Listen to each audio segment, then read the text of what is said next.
As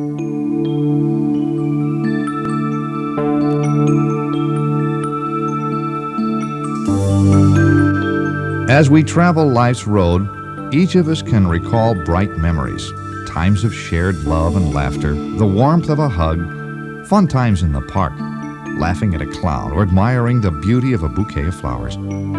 We each have our own tapestry of memories, times of being silly, and times of facing the challenge of change, loss, and grief. While each of us experiences times of great joy, we also know times of great sorrow when someone we love dies. Few of us are prepared for the depth of emotion, nor all the symptoms of grief. When we are mourning, we are confronted with a whole new reality. Our world has changed. We may feel a wide range of emotions that feel strange and frightening. It is possible to feel a sense of overwhelming helplessness. In an effort to distance ourselves from the sadness, we sometimes look for ways to displace the painful emotions.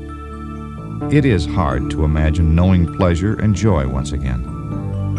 Rainbow the Clown finds herself confronted with the death of a loved one. She shares her own walk through the pain of grief and her search for the rainbow of renewal, hope, and healing.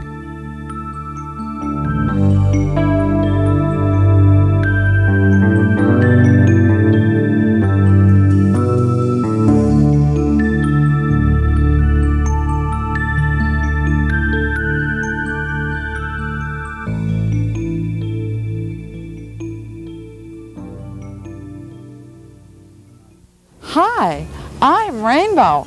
I'm a clown. I came today to share a story from a while ago when this clown had a huge frown. I was really down.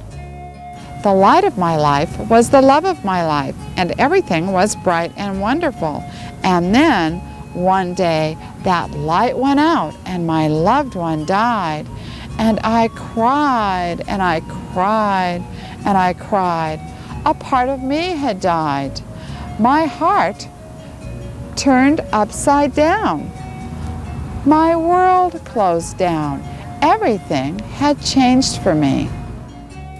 I had all of this pain to carry around, and I'd get up in the morning and I'd go to bed at night, and it was always with me, and I couldn't stand it. So I decided if I tried tossing it, maybe it would help. Or maybe if I tried throwing it, I could get rid of it. And I still had all of this pain. So I decided to stuff it. And maybe in that way, I could ignore it and it wouldn't bother me anymore. I told myself if I kept busy, I'd be fine. So I scrubbed and I cleaned and I dusted. But that didn't seem to help. Everything in my world had changed. Even the flowers in my garden seemed to have wilted. I felt like I was carrying the weight of the world on my shoulders. Time dragged and nothing seemed important to me. I told myself I had to be strong, and if I was strong enough and tough enough, I'd be fine. I thought if I took care of my family and friends, I'd be fine. What I learned was that I couldn't be involved with others and still take care of myself. I was really losing my mind. I felt like I was going nuts, like I was really crazy. I began to feel so crabby. My world had changed and everyone else was acting like nothing had happened. My friends started asking me out to lunch and to mess around with them, and I'd hold up my mask and I'd say, I'm just fine. But then I'd put up my no trespassing sign. I couldn't stand the idea of being around laughing, happy people. Everyone was treating me like I had some kind of a bug that I'd get over, and I was becoming uncorked. I had paint coming out all over the place. I was working so hard, and I was coming to the end of my rope. One of my friends said that I had better watch my step. I was really a mess, and they were right. I was a mess. I knew I needed to get some help. I couldn't do this by myself. I had to find people that would listen to me. I needed to talk about my pain. I discovered journal writing as a way to deal with my feelings, and you know, it really did help me feel better. I learned that I needed to get plenty of rest and take care of myself, and good nutrition and eating right were really important. Shoveling in the alcohol and the drugs just wasn't going to help anything at all. I couldn't keep the pain all bottled up. I recognized that I was going to have to change and take a lesson from the butterfly because my world had changed and I couldn't go back to the way things were before my loved one had died. Getting better for me was like little baby seeds that gradually grew and grew into a new and beautiful plant. I took time out to smell the roses and laugh and play when I could. It occurred to me that I could find new stars in my horizon. My world had changed and my goals would be different, but I could find a special place for me. I learned that I could have new loves in my life. The color and the hue of those loves would be different, but I could indeed love again. The wonder of the rainbow really lies within you and me, and sometimes we have to rebuild our own rainbows. I wish each of you a rainbow.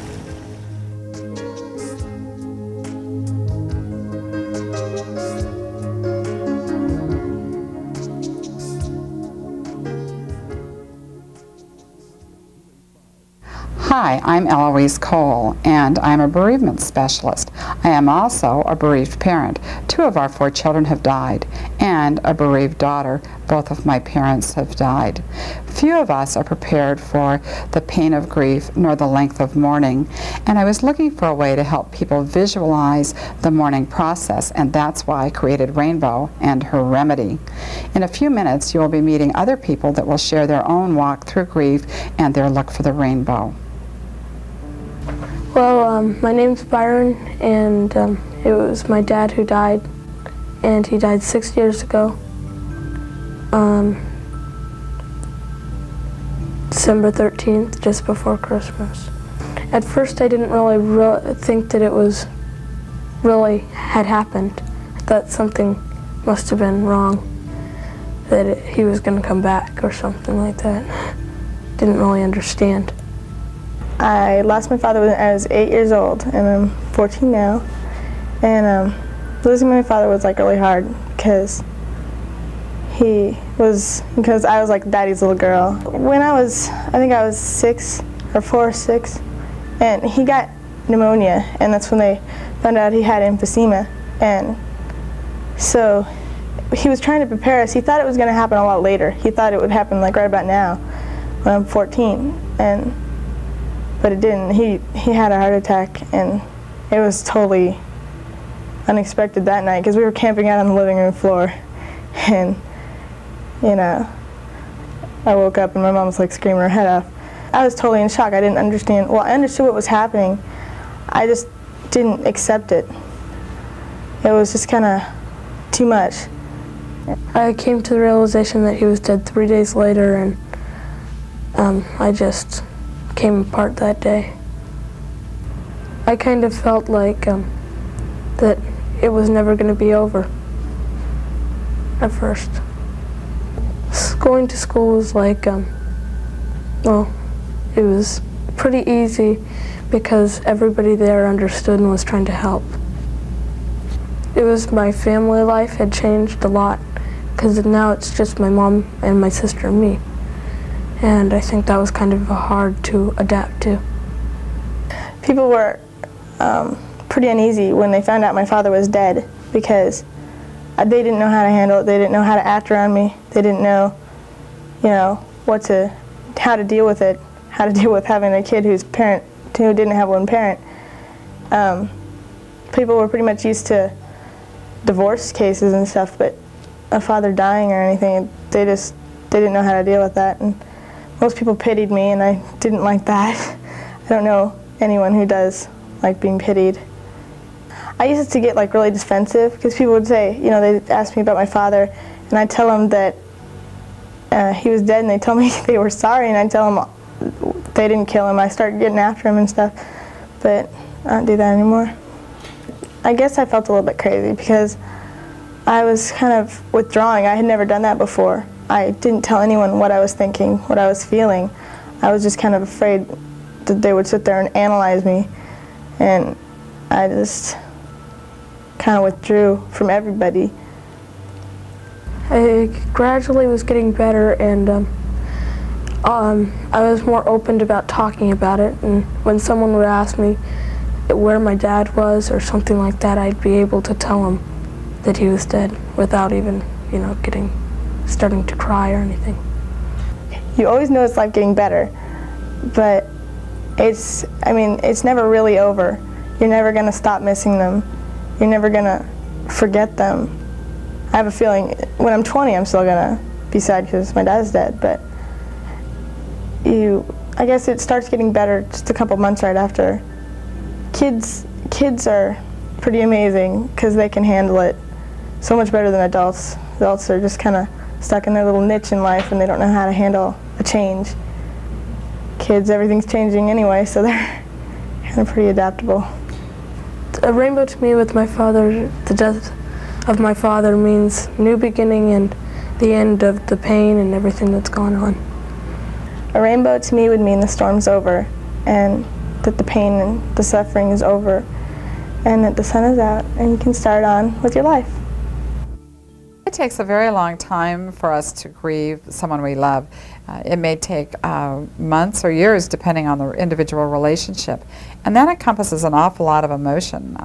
We experience disbelief and shock and denial, perhaps. Some of us may feel very powerless or helpless. Anger or guilt may be a part of this process. And it's real hard to imagine even getting over a loss. It comes in bits and pieces.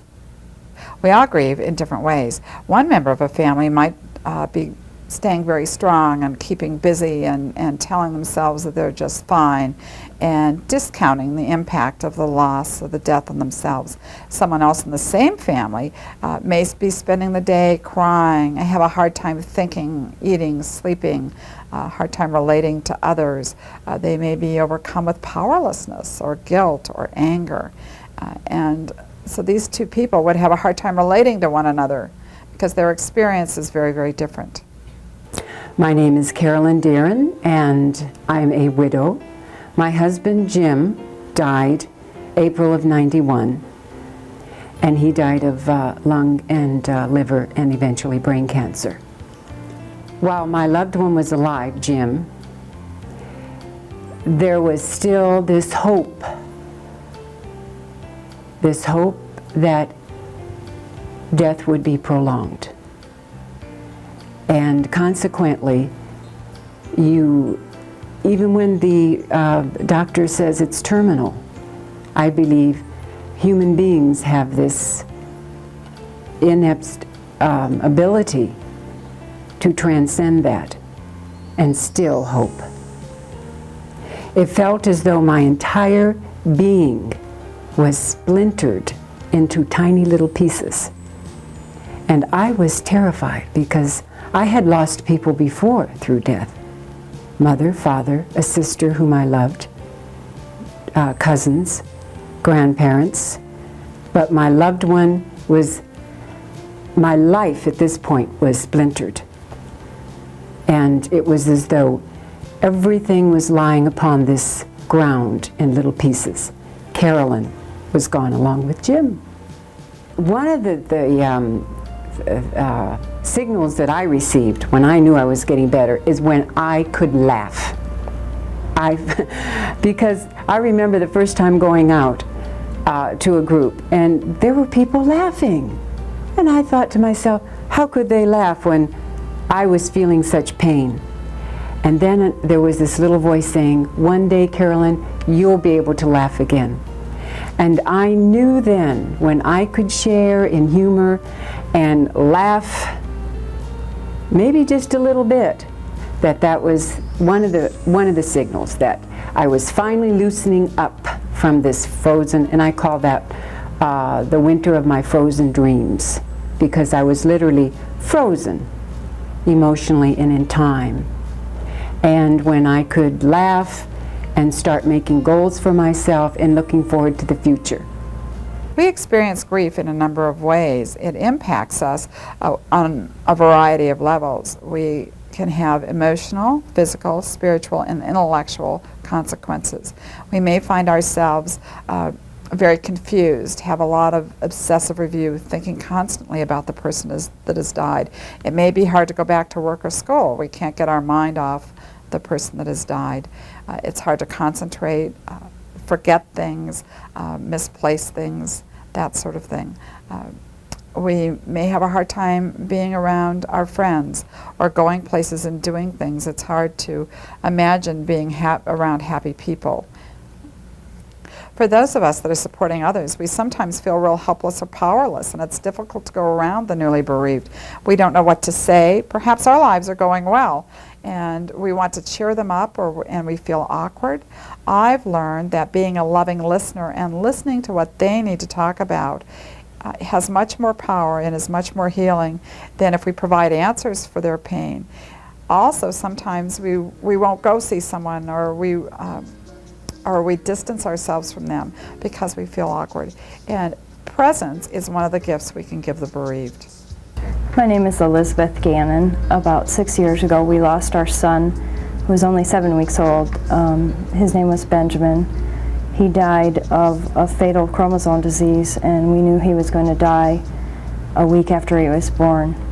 He died for us about, physically he actually died about 4 times, 3 of those in our arms, but he died a lot more times than that in our dreams. He died when they told us that he wasn't perfect when he was born. He had a cleft lip and a cleft palate. He died a little bit then, and then later, a week later, when they told us he was going to die, all our dreams of his future died. And then he actually died 3 times in our arms and came back. It was very painful for us to have to say goodbye to him and then have him come back. All his future, all his plans of going to Harvard and playing baseball in the park and just the little things that you take for granted when you have a healthy baby, all of those things died when they told us that he was going to die, that he wouldn't live to be a year old. After he died, it was a very, very, very short time when people just expected us to go on with life. I can remember my husband was working at Exxon at the time, and we had this huge party about 3 weeks after Benjamin died, and nobody even mentioned him. No one even said, I'm sorry about what you went through. It was just, it's over, it's done with, that's over, and we're not going to talk about it anymore. So that was really the hardest, and that's really the time that I needed to talk about Benjamin the most, is when he first died, and I needed somebody to listen to what I was saying. So I think the impetus of my recovery was, I was a journalism major, and we had to write what's called an in-depth paper, which is you take one subject and you look at every aspect of it.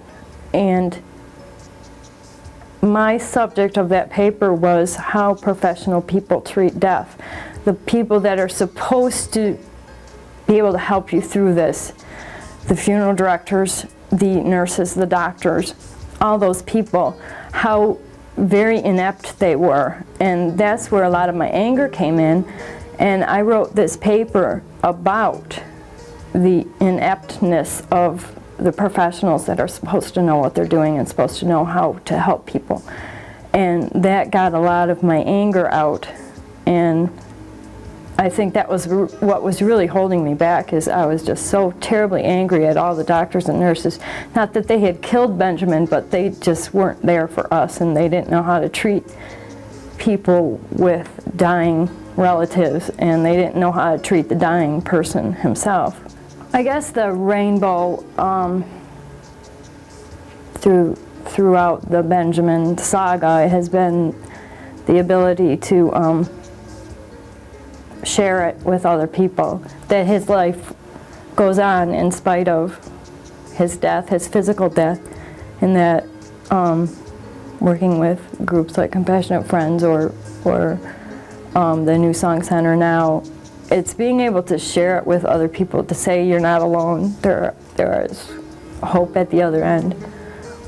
For those of you that are experiencing the pain of grief, I'd like to remind you of eating right and getting plenty of rest, taking time out to smell the roses when you can, surrounding yourself with supportive friends and family that can allow you to talk about your pain. Also, to avoid unrealistic expectations of what you expect to accomplish right now. Who you are today and who you will be in weeks or months from now is different. And for those of you that are grieving, I wish each of you a rainbow.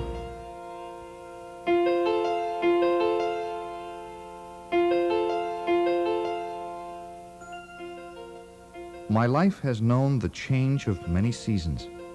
I have experienced the spring of life, love, fresh and new and bright with promise.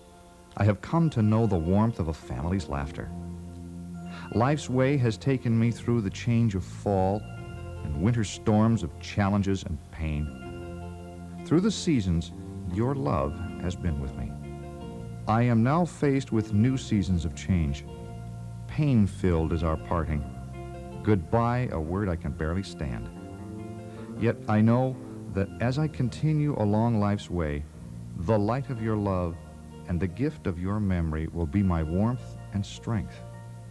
Your gift of love will remain. I know I will move through the seasons of pain and challenge with your memory locked safely within my heart.